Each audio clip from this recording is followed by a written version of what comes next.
obviously a lot of newcomers on the position player side of things this fall. Just how would you say the fall has gone for that side of the ball?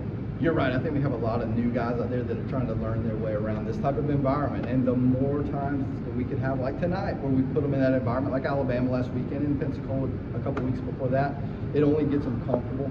And that's a big piece of this.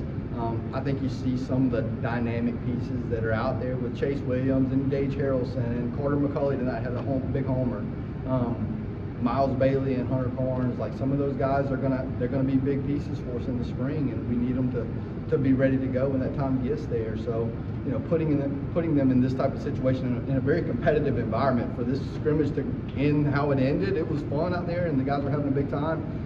So the more they can get in that type of environment, the better they'll be come the spring, and that was what tonight was all about.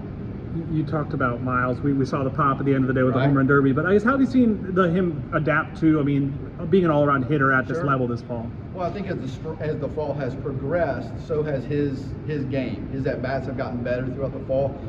You saw him, he scorched the ball to center field tonight over Dunk's head. I thought Dunk was going to make a great play on it, but just got over his glove. That ball was probably the hardest hit ball of the night. I know we had a couple homers, but he really stepped on that thing. And yeah, you're right. The home run derby setting, like he can put on a show, and he does have to become a complete hitter. And that's something we're going to continue to spend time with him over in the off season here over the next few months before January and February get here.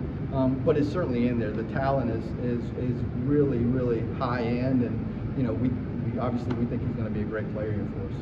You mentioned Gage and Chase. What have you seen from them offensively, but also defensively as well? Well, I think you saw some of that tonight. The defensive plays in the outfield, Gage making the sliding play in left field, Chase, I think, running down the ball in center field, and Chase just has some electricity in him. You know, like he's fun to watch, and it's fun to see him get out there and run around. And Gage has done the same thing. Those guys are really, they're electric type players, and something we were missing. You know, this team, as you guys have seen, is a different team than last year, right? Like some of the power is not there. I don't know that we're going to hit 140 home runs like the team did last year, or whatever that number was, a high number.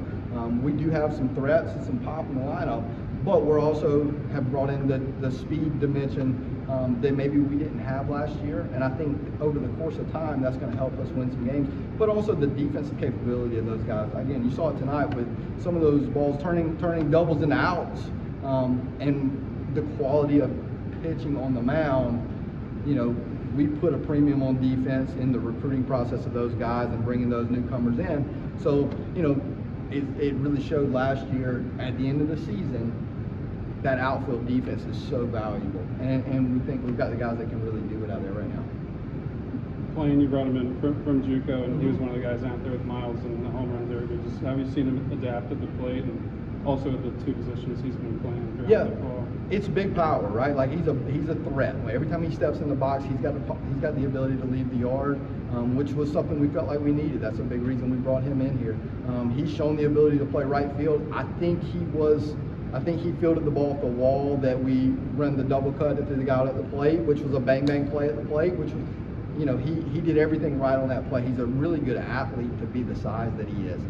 He's also played some first base, and you know that may be something for him as well. He's a really just a toolsy physical player. You know, there's a learning curve. Anytime those guys come from junior college to this level, and especially the arms that they're seeing out here on a day-to-day basis, there is a learning curve to that, and we got to help him over the next couple months to get through that and be ready to go when February gets here. You bring in a guy like Hunter Carns, highly touted, but obviously you have a returning catcher. You bring in a transfer too. It might be hard to get on the field a ton there early. I guess how have you seen him work at some other spots? How much experience does he have at other spots? Not a whole lot, to be honest with you. And I mean that showed. And you know, Max Williams was out tonight, so he wasn't able to play, and so we had to, you know, make some adjustments in the lineup. We ran Hunter out there, and Hunter's extremely athletic. I think he's got the skill set to be able to do that. He just hasn't been in those situations a lot. He's a special player, a special offensive piece for us, and he's going to be a great player here. There's no question about that. As a matter of fact, like just based on his teammates, and they're the ones making the decisions here, they chose to intentionally walk him in the 5th or 6th inning, win a big spot in the game. They intentionally walked that kid to pitch to Plain. So, you know, that kind of tells you all you need to know about what his teammates think about him as well. How important was it for you guys to bring back the entire coaching staff just for this team, but also recruiting at the same time? anytime you have that continuity, it helps, right? Like, we all speak the same language.